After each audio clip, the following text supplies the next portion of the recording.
Hi everyone, my name is Anggi and I am from Indonesia. I support GLF work as GLFX Asia Hub Officer, working with communities and locally rooted organizations leading restoration efforts across the Asia Pacific. I want to warmly welcome everyone in the first session of this very first Global Landscapes Forum Asia Community and Action Digital Week. So, this digital gathering will be dedicated to deep conversations, critical reflection, collective hope, and care. And our goal is to discuss and forge pathways toward futures where safety and prosperity is rooted in the well being of all life on Earth. Along the week, we will ask ourselves what if prosperity and well being could flourish within the limits of nature and not overshooting them? And what futures can emerge for energy, food, landscape management, and environmental justice?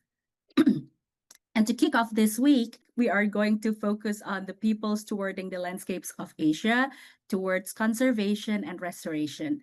And I'm grateful to hold this space for this conversation and to explore this theme together with Trisha Bhattacharjee from India, a researcher at Zurich Organization and GLFX Himachal coordinator. We also have Thomas Veriasa from Indonesia. He is the executive director of Latin, or the Indonesian Topical Institute, and the principal researcher at IPB University. And last but not least, we have Simra Riaz, the co-founder and director of legal and policy at the Climate Intelligence Network and chapter coordinator of the Global Youth Biodiversity Network in Sri Lanka. Thank you all for joining us in this space, and let's dive right into our discussion. So, my first question will be for all of you. The question is, when we talk about restoring landscapes, we often focus on ecological outcomes, but restorations also reshapes relationships, identities, and the futures. So, from where you stand, what does it really mean for land to heal, and who or what begins to heal alongside it? Trisha, shall we start with you? Thanks, Angi. Thanks for the question. So, yeah, for me, I think when we say that how is land healing, for me, it is not going to a past ideal like how the forest looked earlier, but rather it's understanding or relearning the balance that existed, the balance between plants, people, animal, water, soil, everything around. When all these things start learning and listening to each other.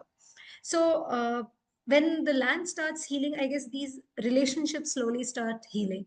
The people who were seeing the forest earlier as a exhaustive mechanism, a place where wild animal lives, a place that is scary, a place that they don't want, they slowly start loving the place and start being responsible for the space. And also, in cases, they turn from extractors to stewards of those lands. So, for me, land healing might have different kinds of outcome. One is the ecological outcome, definitely, which is healing of the soil, healing of the plants, healing of the animals, or the grass that starts regenerating by itself, the plant that doesn't need my support anymore. But at the same time, there is another outcome that is the social outcome, which is where the livelihoods that are coming back, the crop losses are reducing, the interaction between people and wildlife are reducing, the intergenerational knowledge exchange is increasing. Science and indigenous knowledge are going hand by hand. So that's something which is the other part which is usually neglected. And another thing is the sense of belonging and the responsibility that comes back. So, yeah, when a land heals, the trust between the people and nature also increases. And the trust between science and lived experiences, the trust between present needs and future possibilities, all these systems start coming into this circular loop, and everyone is responsible and is taking ownership. So, yeah, that is what is a healing landscape for me. Thank you. Thank you so much, Trisha. Beautiful. I love your points about it means the balance is coming back with between land, people, water, the flora and fauna and all, and the trust is also restored. Now I'm going to Pat Thomas. Same question for you, Pat Thomas. Thank you, Anggi. Yeah, for me as forest healing, land healings, we talk about the people and forest in harmony, right? So we need to understand the people inside and surrounding the forest. So yeah, in Indonesia, we know uh, many people surrounding the forest is not uh, landless and landless and poor people. So we need to understand how to support their livelihood and understand how the interaction between people and forest for in the landscapes. Um,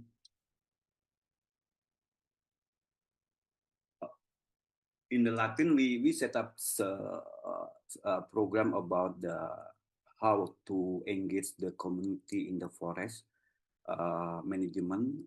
We call social forestry. So we train and we assist the community uh, to make the livelihood. We need to make daily needs safe for the people surroundings in the forest. So in Indonesia, we maybe more than 8 million hectares for state forest provide to the community. Uh, I think this is the positive progress about the forest management in Indonesia for the inclusivity uh, and the sustainability of the forest. So for in the next management of the Indonesian forest is about the financial sustainability. So many people surrounding the forest is poor people, so they need some capital or some support to develop micro or small scales economics programs. Thank you. Thank you so much. Thank you, Pa Thomas, for pointing out that, if we want the land to heal and the ecosystem to heal, we also need to remember the people who lack access and also livelihood in that space. So financial sustainability is also important for them. Now I'm going to Simra. Would you like to share your thoughts? Yes, thank you so much, Angita, and also Thomas and Teresa for your beautiful insights.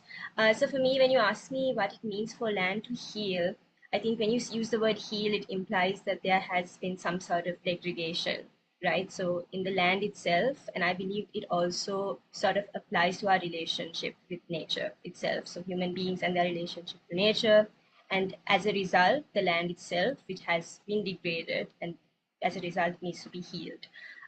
So I think for me, just like also Trisha mentioned, it's not just about the land itself technically healing, but also healing these relationships that we have between us, the land, and also as an extension, also related to power, memory, dignity, and identity. Why I say that is because I have worked with Indigenous communities in Sri Lanka.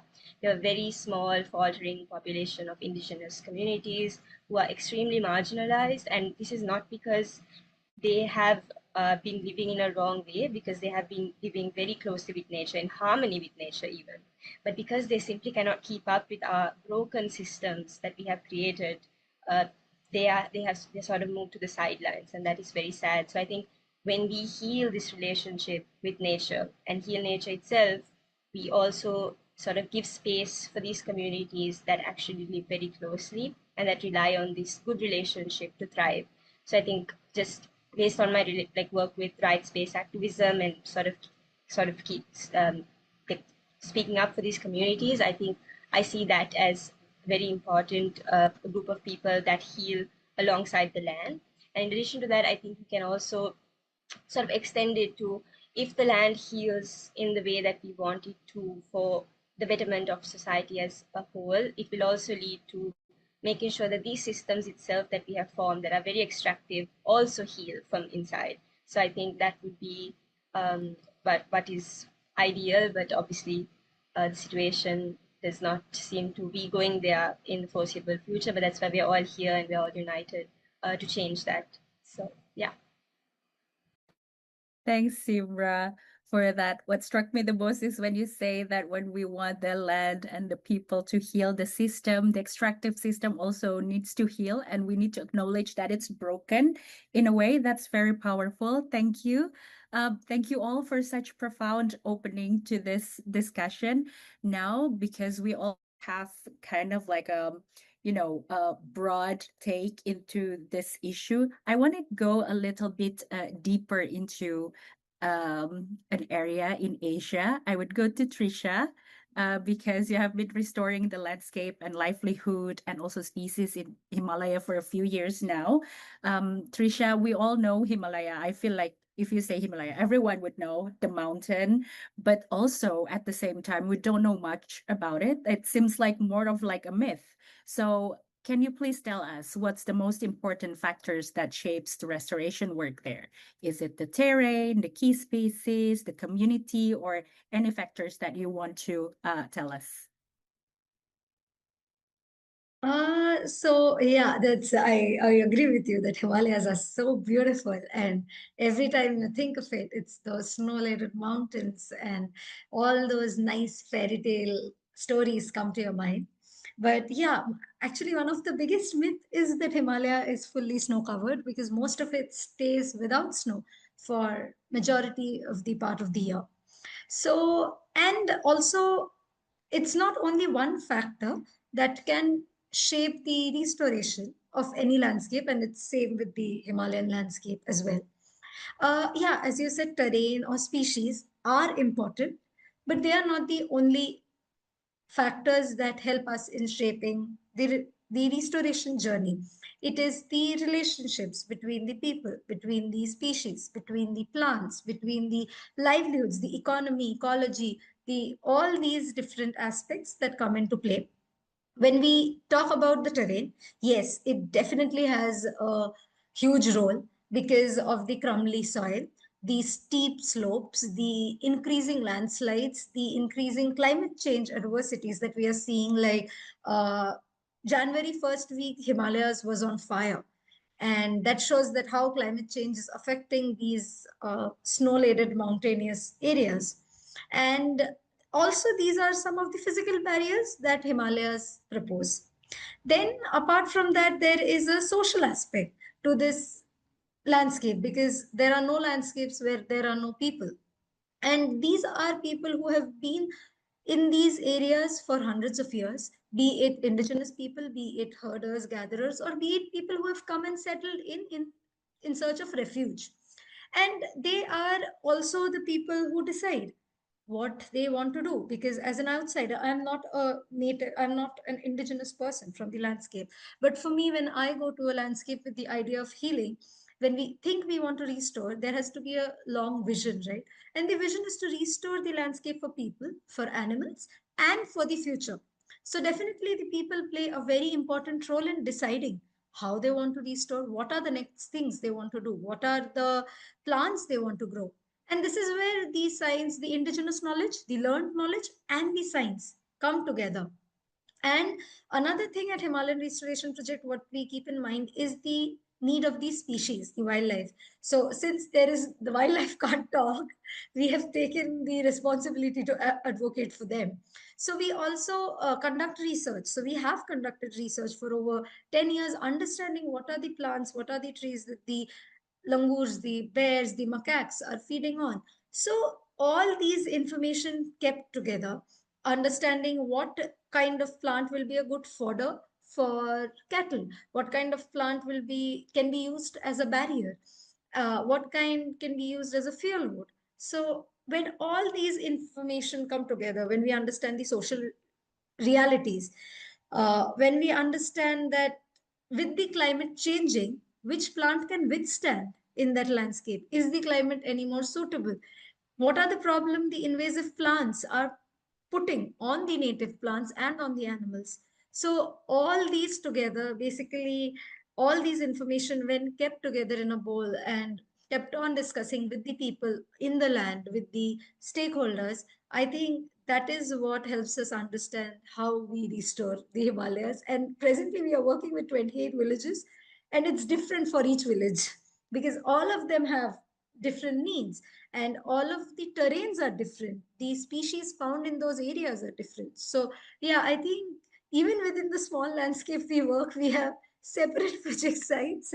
So yeah, I'm sure for the entire Himalayas it would be a gallon of work to do. Yeah, thank you.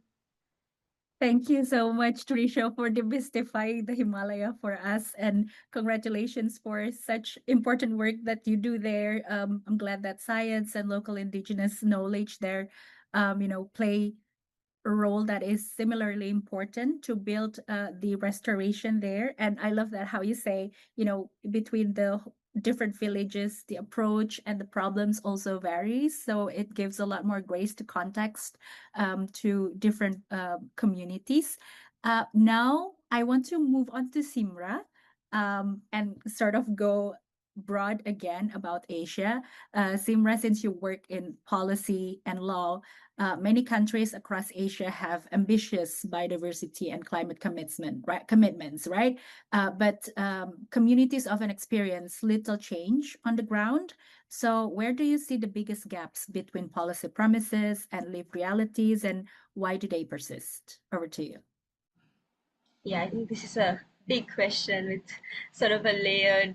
I can go on for like I think days if I'm going to talk about all the gaps. But I think when I just look at the overall sort of like how we operate, especially in this part of the region, so that's South Asia, maybe not Southeast Asia. I think a big issue in general is because policies are written upwards, right?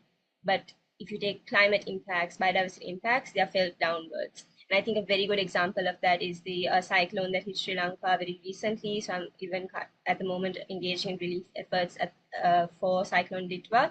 It was a really bad storm, a never before seen kind of storm, which caused a like really bad impact island wide. So it very much was a sort of, okay, climate change is here and it's affecting us all very, very strongly. But the interesting part is that most of these policies that are discussed, right? So I've been part of the NDC process in Sri Lanka. I'm part of the NDSAP process in Sri Lanka. They happen in small rooms in Colombo. So this is the main city, all in English. So there are, I would say, the three gaps that it comes down to is one, a participation gap. So most of the policies that are talking about local communities, indigenous communities, people that live in climate vulnerable districts, they are not in the rooms, right? Or if they are, it's either a token representation or tick in the box. I have seen very firsthand how the tick in the box happens. So there's the participation gap. Then there's obviously the implementation gap, because most of these policies, you write it, you get it from the global north, they're discussed in large COP forums, then they come to Sri Lanka, and now we are reacting to the policy rather than proactively, okay, sitting and reflecting on our legal sort of ground level laws and making sure that it matches up. But we don't really do that. It's like, okay, the next best thing. So BBNJ just came, we signed that, and now we are going on to having stakeholder consultations for that with, again, these small groups of people that we keep working with in the major city. So there is an implementation gap. It takes time as well to implement policies. I think thirdly, I think this is the main one, it is a power gap. So I've worked very closely with, I think, youth organizations, indigenous groups, and I see that most of the people who are actually affected predominantly do not have the power to make changes. One, because either language, or they just don't have the background or the financial backing to be in these rooms in the first place. So it really boils down to all three of those. I think those are the main gaps that I see. And I'm just sort of thinking, yeah, I think that sort of wraps it up, unless you all have any further sort of additional questions. No, that's perfect. Thank you so much, Simra. Thanks so much for breaking it apart from for us. But then, from what you say, I see that the biggest gaps between policy promises and the realities is because there is a gap between the policy and the realities, and how it reach, the policy you talk in the big conferences, speak with the policymakers, all those people being above of the social ladder, I would say. and then the one who lived in the realities are not there and they cannot share their stories and their voice. So thank you so much for sharing that point. Now I'm going to go to Pat Thomas. Now that we already talk about the gaps and people who are lacking access, my question to you is a lot of restoration also take place in landscapes that is shaped by conflict, competing claims, historical problem and disposition. I believe you are very familiar to these issues, but because you are working with the communities and how do these tensions then influence the outcome of the restoration? And so what does meaningful collaboration can look like in such context? Because you also work with the policymaker, the government, the local government, and from your experience, what are the conditions that are necessary for uh, pushing collaborative management so that we can shift the power balance rather than reproducing the same problem. Over to you, Pat Thomas. Okay, thank you, Anggi. Yeah, I will provide the context of the social forestry. So Indonesia has a social forestry policy since 2016, right? This policy aims to reduce the conflict and reduce the poverty and reduce the inequality and increase the prosperity for the community. So government provide the access for the community to manage the forest, especially for the agroforestry and ecotourism. So um, yeah, the biggest challenge in Indonesia is about the deforestation. The the corporates manage maybe 65% of the state forest in Indonesia. So this is the gaps, and many people live in surrounding the forest. So I think the social forestry is a good policy, provide the access and right for the indigenous people. So the status is the on land right for the indigenous people and other communities for the access. Um, I set up the project about the restorations, make a collaborative approach. So we need stakeholder collaborations because um, we know the community do not have skill, do not have money, do not have access. So we need to support. So we need support from other stakeholder like private sector, government, local governments, and NGO, GSO. So we need to do this. Um, for example, in our set projects, uh, we we set up the series discussion to understand and to make a mutual trust between community and GSO. So we need make the projects owned by community. So we need all process, all activity engage the community. So we we discuss about the problem, discuss about the land, we discuss about the what kind of the trees they need, and what kind the endemic trees we need to protect or restore within the forest. So uh, we facilitate the project plans, and we make some discussion and meeting with the private sector and local government. Latin in Indonesia made the platform climate finance platforms.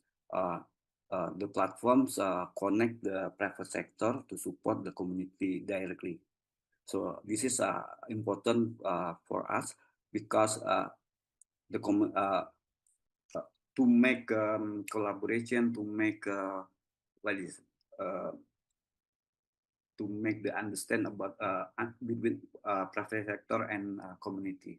So we we use the platform in the stock exchange, uh, we use impact sustainability index, and we collect the data.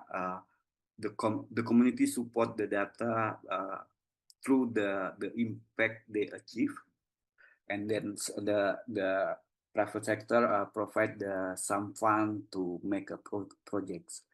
So I think this is the important thing to make restorations impactful and meaningful. Uh, yeah, we cannot talk about the forest, we cannot talk about the wildlife, we cannot talk about the plants if the community uh, don't engage with the forest management. So we need to involve the community in forest management and make some small scale economic, or maybe in some area big economy, like the landscape economy, to like a coffee and then bamboo, and then they export to we make we call the cooperative to support the collective economy. So the cooperative member consists of maybe 500 people. So this is like in India, was it uh,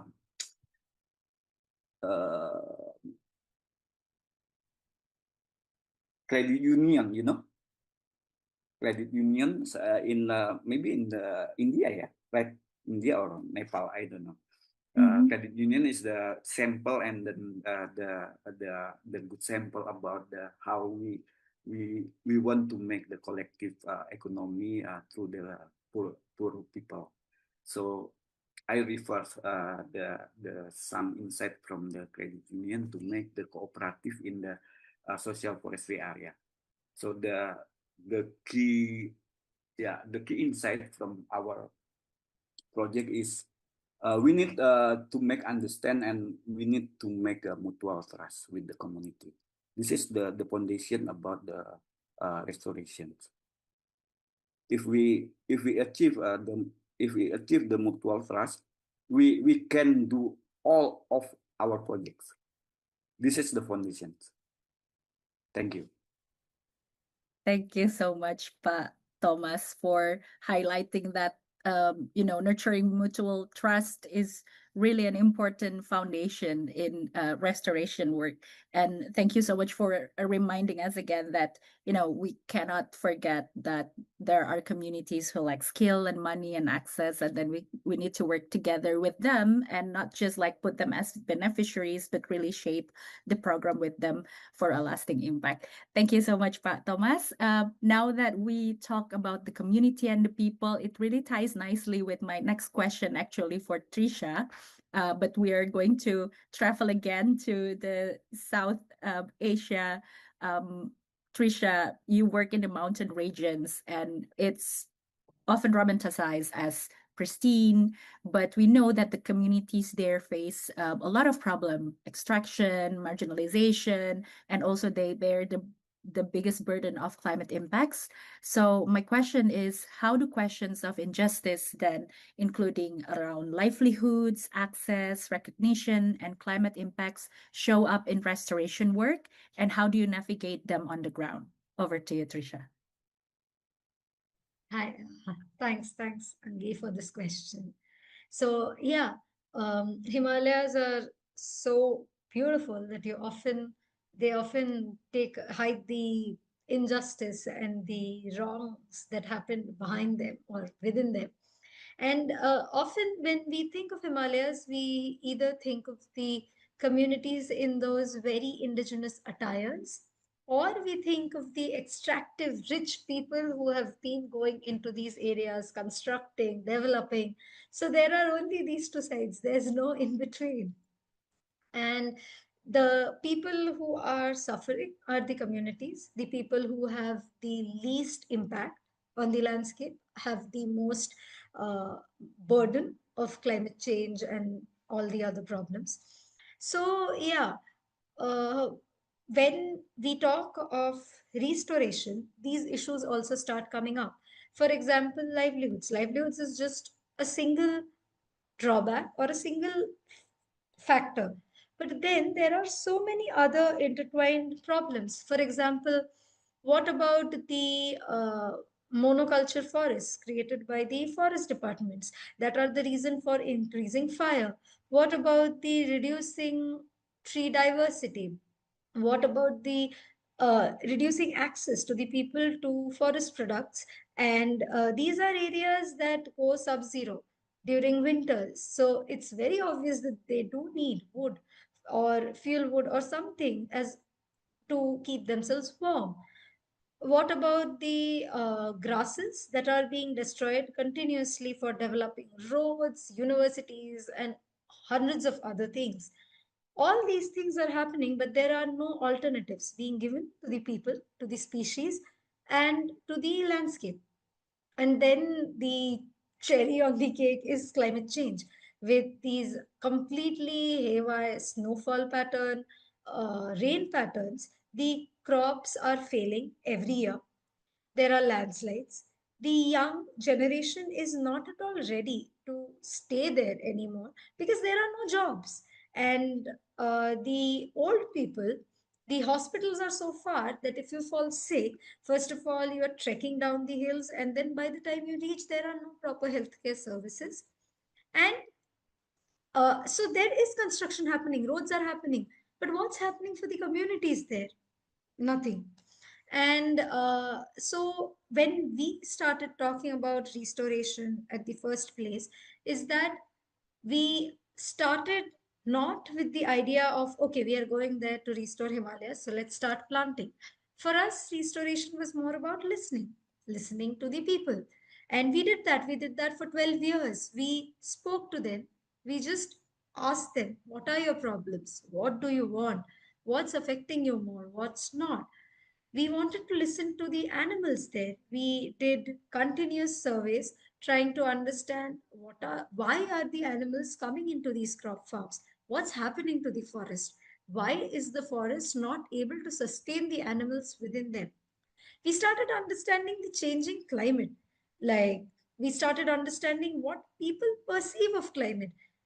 And uh, we are talking about communities where students travel 4 kilometers, and it's not a straight road they're traveling, they're trekking every day to attend school without an umbrella, sometimes without a raincoat.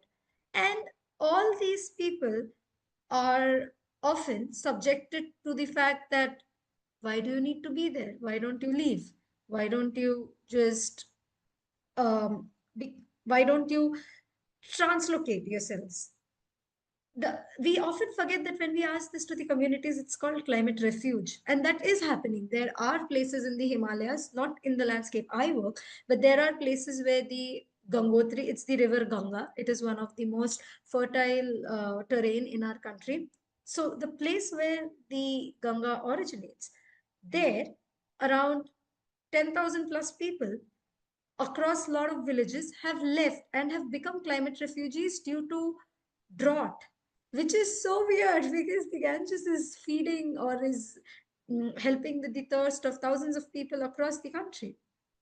So all these things, when come together, it is very obvious that the sadder the landscape, the sad are the people and the wildlife in those places. And that is why for us, the idea is to collaborate. It's to ensure that yes, we definitely want the only the right trees to come back. We don't want any other economically benefiting tree there. But at the same time, we are going to make sure that the livelihoods are also coming back with the right trees. So it is going to be ecologically sustainable economic models. We want to ensure that the voices of the women, the marginalized, the youth, the indigenous are being heard and have a very important role in our decision making. Our nurseries are run by women and youth. Our restoration activities are taken care by the youth and the men. Most of the digging and the hard labor is done by men because they are biologically more stronger.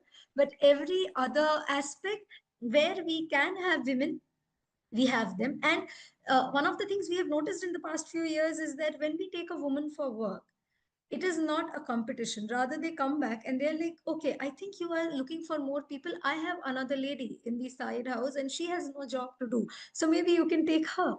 So all these together is what we are trying to address. And it's in a very small landscape, it's with very few people, but that's the idea. We want to make these people stewards of their own landscape. I or the entire team doesn't want to stay in the landscape forever. We see ourselves for the next 8, 10, 12 years, but then we want to leave the landscape. We 10 years down the line, we want to say that this is a landscape where we did work, but now the community doesn't need us anymore, because now they know better. Now they know everything that they need to do.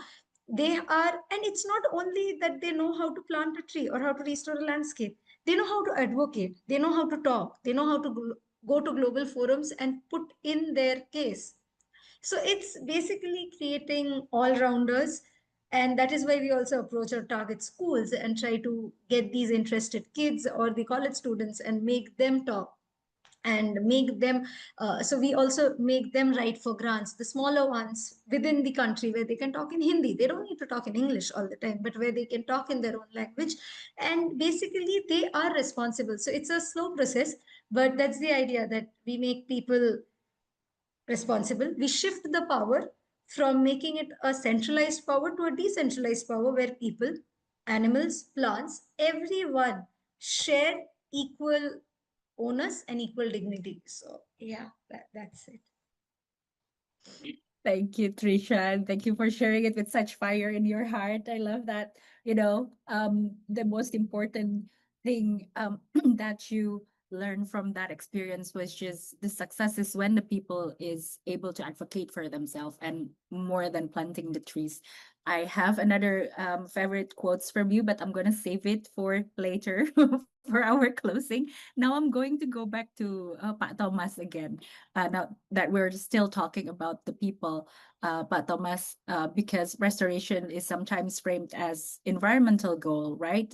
We want the trees back, we want the forest to be lush again, but then a lot of people separated from economic realities. I know you already touched this in your previous answers, but can you bring more examples about how can restoration efforts strengthen livelihoods and dignity of the people, without turning communities into service providers for external agendas?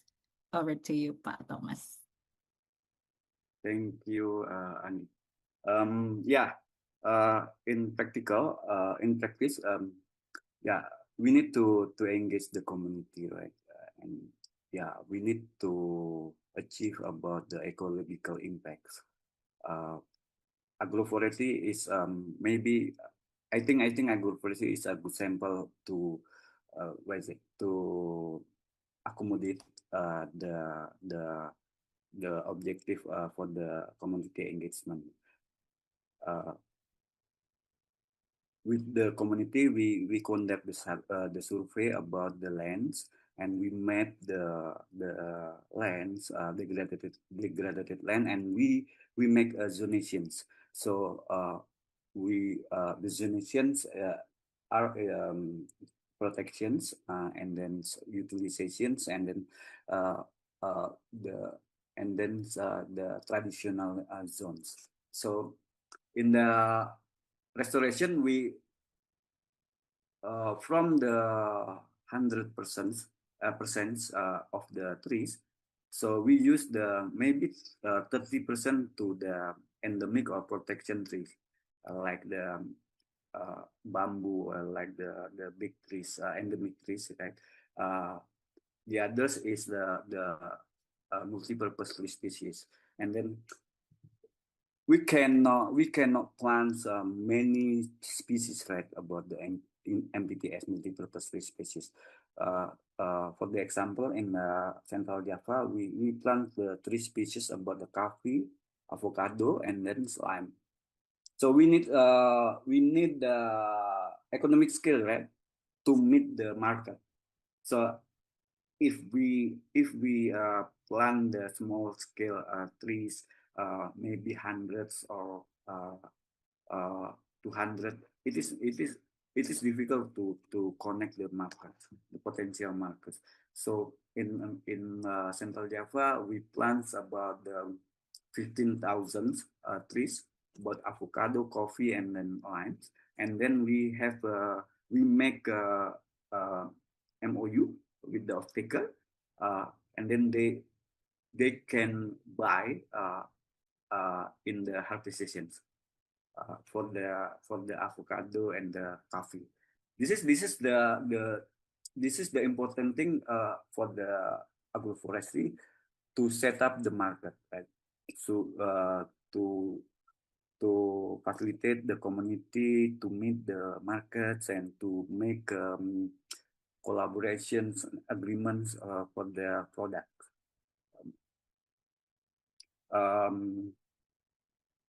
Yeah, I think social forestry in the social forestry policy. So the one already set up the maybe limitation for the what kind trees can we can plant within the social forestry area. So we cannot plant about the agriculture crop in the social forestry area. We only can plant about the agroforestry system and then ecotourism. So uh, so in the last time we talk about the carbon trading, like carbon trading and carbon offsets. So Latin set up the ESG platform, environmental social governance impacts for the stock exchange, Indonesian stock exchange, and then we make a platform to facilitate the private sector to support about the reduce emissions through the restorations, and then they collaborate and support the community to reduce the emission through restoration in within the social forestry area. And then the next problem is Indonesia social forestry target in Indonesia is more than 12 million hectare. More than 12 million hectare. So the challenge is post permit. We talk about the sustaining the tenure, sustaining the common, sustaining the economy, and then sustaining the community. So this is why we set up about the financing for the community. Yeah. Yeah, we want the community can develop the economy to survive, and then they can protect the forest while they get the income from the forest.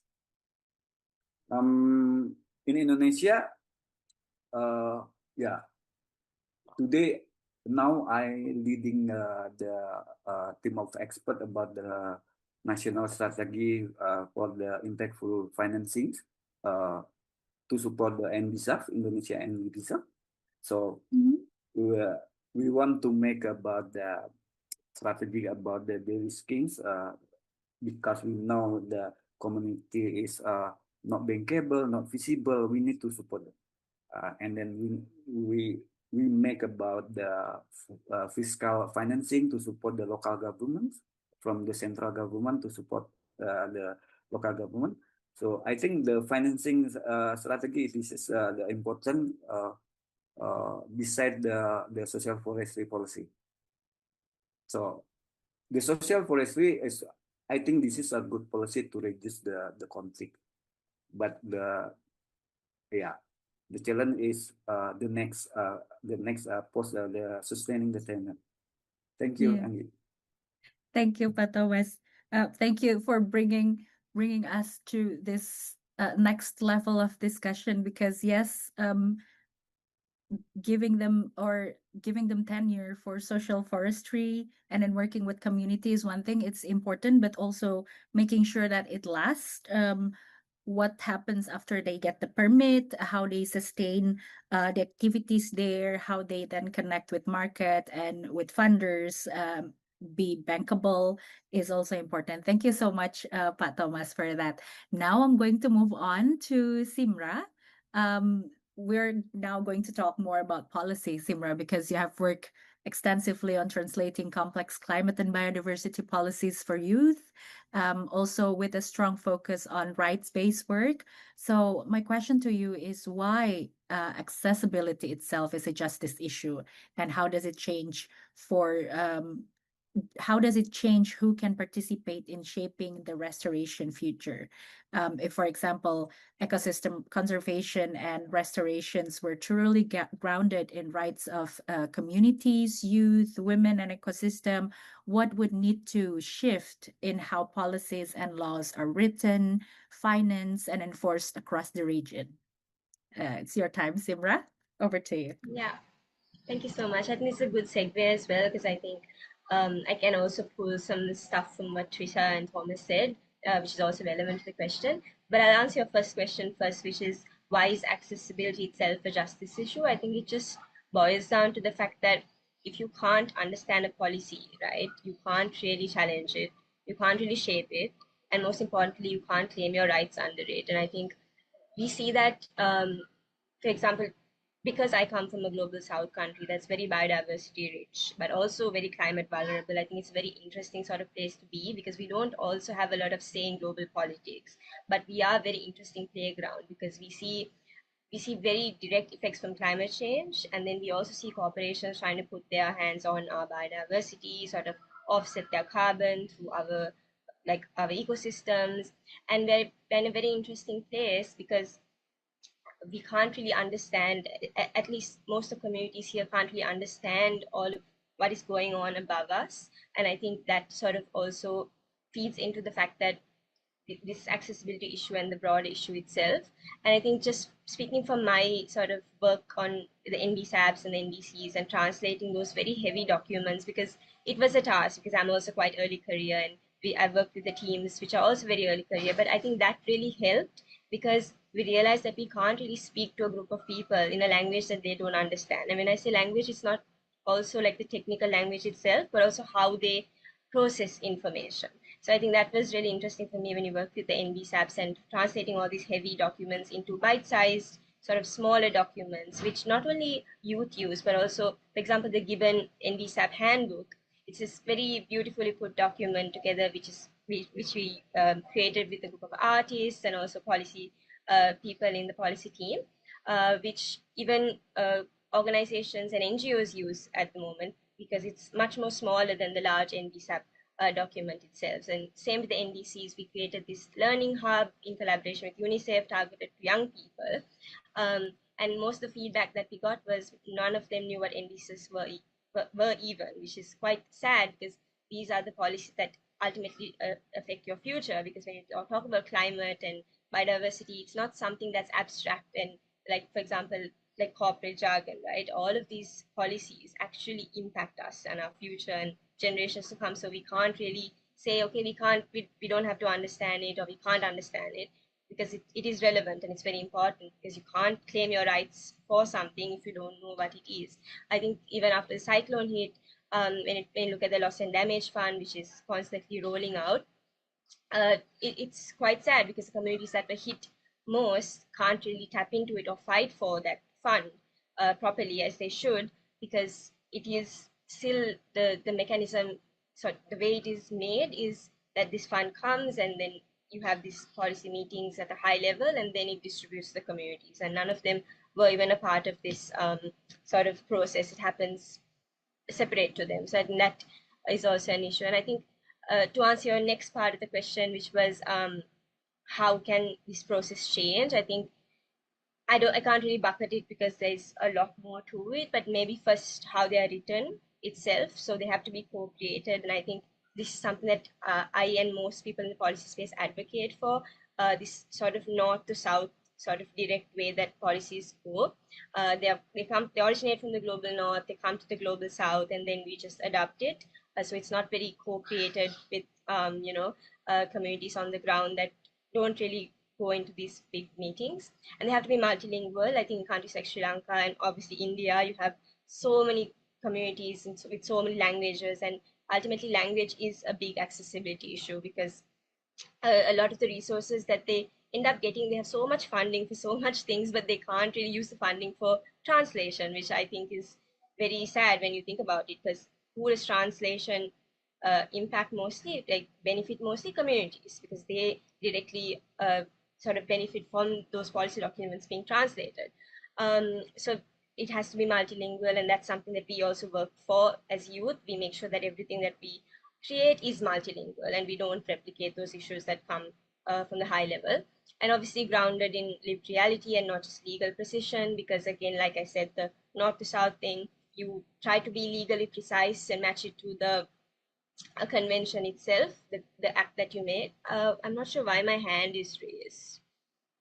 Okay.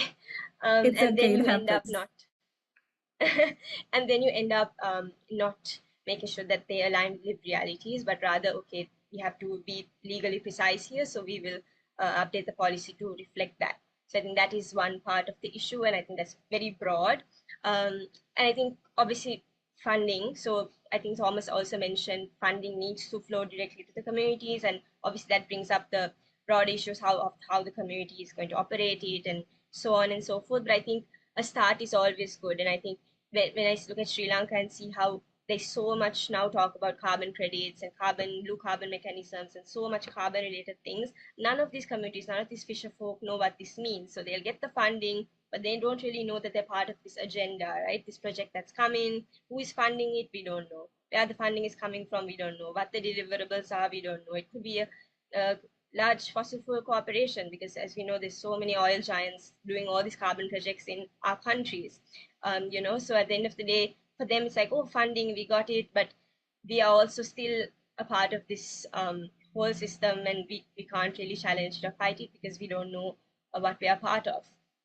So I think that's another thing. And obviously, lastly, I think hand in hand with justice is also enforcement. When we look at enforcement, it's we also see that power gap which I talked earlier, right? It's the state enforcing it on the people, right? So if you don't match up to this target or do this, then we can hold you accountable. But there is very rarely any mechanisms where communities themselves can hold states accountable.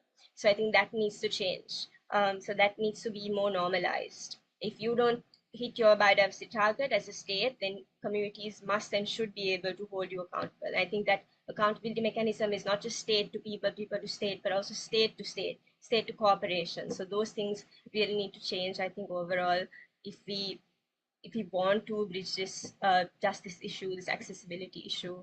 Yeah, just to um, I think, yeah, those are my reflections on that question. Thank you so much, Shimra, for such a rich reflection. I think what struck me the most is the point about the co-creation, because especially when you say, there cannot be like outside party coming to this community or like to these people and instantly tell them what to do, because there are so much context, so much nuance, and only the locals or the people in that place will understand. And that's why it's really important to co-create. Thank you so much, Simra. Now, I have the last question for this discussion, and this is for all of you. I'm going to Thomas first. So the question is a more of a reflection, because restoration is often a long process. It's a marathon with so few quick wins in sight, right? So how can we keep the hope and fire alight for this long journey? Thomas, I would love to hear from you first. Yeah, thank you, Anggit. Yeah, the key is maybe about the patience, ya, sabar ya, uh, patient, and then we need to flow the process, and then right the yeah focus on the right process, right? So if you got the mutual trust, you can enjoy with the community to the long process of the restorations. Thank you. Thank you so much, short but powerful, like patience and trusting the process and make sure everyone understand that it's long and it's not instant. Yeah. Thank you so much. Now I'm going to Trisha. Same question for you. I think what Thomas said makes so much sense because in this fast moving world where we don't even have the patience to look at our reels completely, waiting for a plant to grow, oh my God, that needs so much more patience. It's like such a panic. Like sometimes I can't finish my YouTube videos. So, yeah, I think the restoration of the conservation world has one most important thing that is people like us, people who want to see the change. So, I think that's there. And another thing is when we think of restoration or the word ecological, as soon as the word comes in, we start thinking that it's all about the environment, all about everything around us. And as humans, we often forget that we are part of that ecology. Ecological, if it is ecological, there are social outcomes also associated with it. And that and social outcomes form a very important aspect of this restoration scenario where yeah maybe I can't find the forest within a year, within 3 years, 4 years, 5 years, sometimes it takes 10 to 30 years for the forest to come back.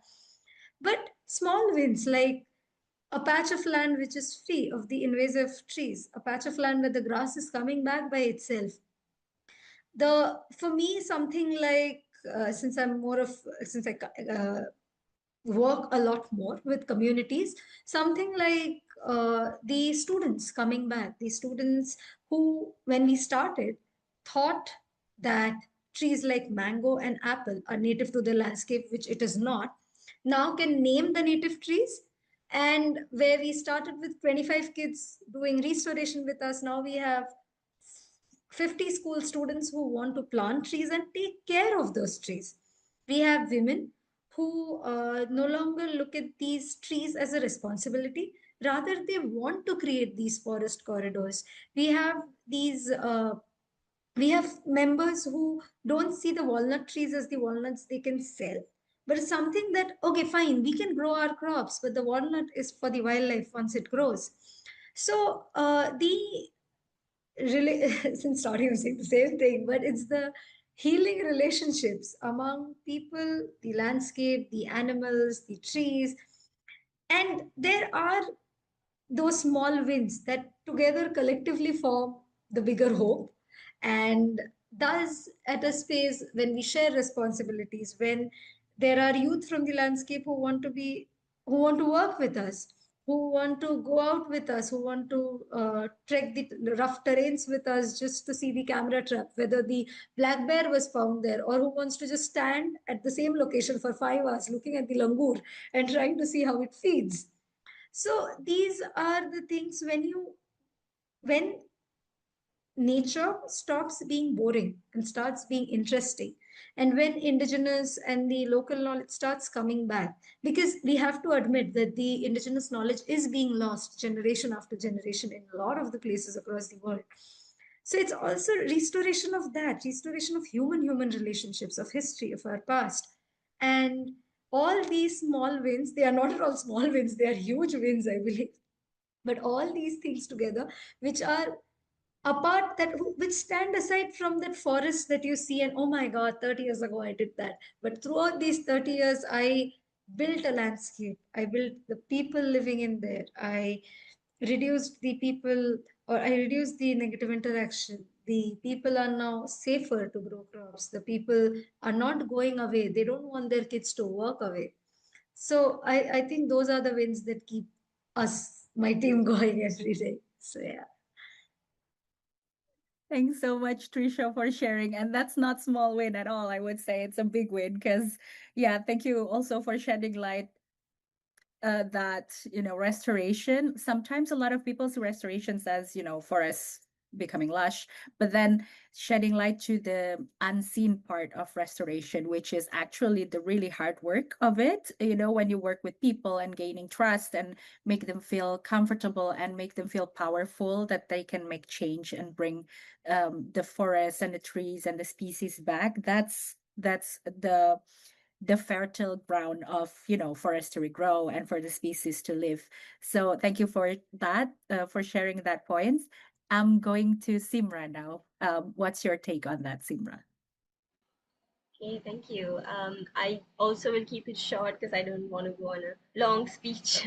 I think we all collectively work in this space, and we know that it's a very sort of sometimes very exhausting journey. And I think a lot of my colleagues also and people my age, there's also always a constant like, why are you doing this? There's not a lot of money in it. You can easily go into this. There's all these new technologies, AI, all of that. But I think fundamentally, for me, at least on a personal level, I think what keeps me going is sort of for me to want to the need to sort of redefine what it means to be human again. And I think as a species, we've all sort of lost that. And I think that's the most important thing for me, because the fire, when I think of the word fire, we all have that fire within us to keep going. But there's also on the other side a very destructive fire that's also burning with us in the same sort of place. So I think just navigating that balance and making sure that we can do the best that we can, but also having the optimism that what we do is for good and it is for a good cause. And yeah, it is quite long, and I think I love the word that Thomas used. It is a matter of patience, doing what you can every day, small wins, sort of being consistent and leaving the world better than you found it, essentially. I think it all goes down to that quote. Yeah. Thank you so much, Simra, for reminding us what it means to be human and that it's okay to feel, confused and tired. But yeah, at the end of the day, keep going and be patient. Thank you so much, everyone. As we wrap up this session, now I want to take a moment to reflect on what we've explored together. I feel like I have one favorite quotes from today's discussion. It's from Trisha. I loved how you say that the sadder the landscape, the sadder the people and the wildlife. And I feel it really perfectly depicts why restoration matters, because we can only live happily if everything heals. It's the land, the plant, the wildlife, and human is part of that big system. And we need to what is it, give dignity to all of that aspect. And also, I love the point where we talk about the funding, that it is important to make sure that the funding is really channeled to the right people, because oftentimes I feel like we have the money and the big people, the policymakers talks about commitments and the funds, but oftentimes it stays in the same place in the big organizations, international organizations. But really, what matters is to be able to fund this to people who are at the forefront of this restoration work, who are doing the who touches the soil and do all the hard work on site. So thank you so much for that reflection. I really enjoy this discussion. A big thank you for all of you for your bold insights, live experience, and wisdom. And this is just the beginning of our conversation. So for everyone, stay tuned for the next session of the Asia Community and Action Digital Week. I also invite you to also write your comments and your thoughts or your reflection in the chat box. We're going to keep the discussion, building futures rooted in care, justice, and regeneration in the next days. So let's carry this conversation forward into our work, our communities, and our movements. And let's keep our hopes firmly rooted in action. And for all of you who are watching, in case you would like to go back to any of this week's session, all the recordings will be available online through the link in the video description. And now we will close the session by watching a video from our fellow who is doing community-led restoration in Asia. So enjoy, and thank you everyone for joining us today. Bye. Thank you, Thank Simra. you. Thank you, Thomas. Thank you, Trisha. In the vast landscapes of these mountain ranges, we carry the weight of generations, narratives of hope, grief, and unyielding struggle. From the legend of Mount Majaas, portraying a tale of loss and yearning, to the rich history and culture the generations of communities that call this mountain their home, to the vital role of the Dulungan Hornbill in renewing the forest, this land weaves together a tapestry of stories. It bears witness to it all. One of the most threatened biodiverse areas in the Philippine archipelago is located in Panay Island, the central Panay Mountains key biodiversity area, home to various endemic and endangered species of wildlife. With only 8% left of its original forest cover, high priority of conservation and protection of Panay's environmental remnant should be implemented and valued because of the dependency of not only the wildlife inhabitants, but also the communities calling the area their home and their source of livelihood. Ang natandaan ko, sir, nga gagmay pa kami. Nga pingado ang pagpangabuhi. Ang tanan niya, sir, nga baka, nga lupa, baka ya. Mga manggrano nagabuhi kang baka ya. Para kami pangumahan. Despite the establishment of conservation laws and protected areas, continued monitoring and enforcement are crucial, safeguarding the mountain range's unique ecological heritage for future generations. Communities that undergo systemic oppression and lack of enduring income streams, alongside the lack of human infrastructure to cover such a sprawling key biodiversity area, threatens the landscape. People resort to activities such as poaching, logging, charcoal making to get by, alongside the encroachment of private individuals and corporations on public land, quarrying and unjust business operations, to name a few. These are direct manifestations of an undervalued and struggling stake ownership within the landscapes. Natagi kami, sir, nga makatigang kami. Tatlo, darwa, kabisis sa isa kasimana. Sa kapigadoon kapag pangabuhi kang muna. Nabawalan man kami kang gobyerno nga ubra, halimbawa, kaingin, ubra kang linis sa mga kan nga hindi imo lupa, nabawalan man, hindi ko kapangumagit.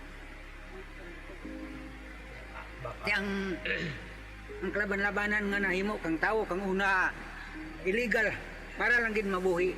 I'm Javi Barsenal, the 2024 Forest Restoration Steward of the Global Landscapes Forum. Together with the locals of Barangay Aluhipan in my home province, Antique in the Philippines, our mission is to claim stewardship over these lands, to center community-led initiatives that champion the conservation of not just the forest and its beings, but also the agency of the people who are intertwined with its terrain. At its core, we advocate the belief that those intimately acquainted with the land should be at the forefront, both as its protectors and decision makers. Importante sa akin kay nakita ko ang mga pamuluyo jalin kauna nga kumbaga gobyerno nga panag-iya ka lupa pero ang naga-protekta ka lupa ang mga pamuluyo dyan nakita ko nga daw kinanglan tanda mismo ang hindi ko nga magpakumbaba patanda sa gobyerno kundi dapat tanda ang iniintindihan hindi ko nga tanda ang magpaintindi. To address this, we focus on community-led approaches that center the ownership of conservation practices including protection, agroecology, and assisted natural regeneration. We journey with community partners through capacity building, field research, project design, and on-ground implementation, integrating local cultural norms and practices. With the aid of other stakeholders and institutional supporters, we were able to establish a people-led program that restores not only the landscape, but also the people's sources of nourishment, livelihood, and security. Over the next 5 years, we seek $30,000 in funding each year to protect and restore at least 10,000 hectares of forest land through our existing programs. Our goals include site expansion, mainstreaming land-based education, and establishing additional community tree nurseries, as well as shared facilities for seed saving, crop storage, and processing. This funding will also support our organizational needs for on-ground team members and partners, and it will enable us to organize knowledge-sharing events within the broader Central Panay Mountains key biodiversity area. Our intention is to establish a local conservation area through a community-led, multi-stakeholder approach. Siyempre, diyan kami nagbahal. Ang nabugtawan naman, lupa ang ginaobra naman.